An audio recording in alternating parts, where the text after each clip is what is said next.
2024 года зарегистрировано 76 преступлений, раскрыто 70.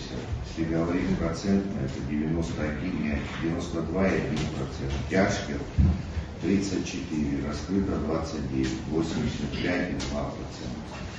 За аналогичный период 2023 года зарегистрировано 103 преступления. То есть был рост. Сейчас раскрыто 97, 94,2%. Тяжких 47, 43 раскрыто, 91,5%. То есть на 27 преступлений меньше. За отчетный период сотрудниками АУ УВД по городу Сухум доставлено 192 человека. Из них за употребление наркотических средств 63. Осуждено 36. На 15 и на 30 суток. 27 человек оштрафовано.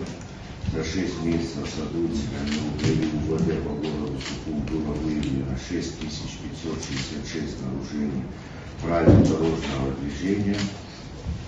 В нетрезвом состоянии 349. Ну и так далее. 51 за тонировку.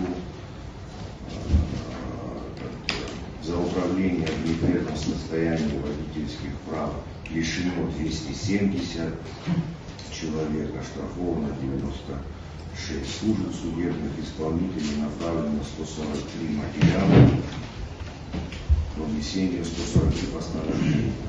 Городской суд направлено 118 материалов.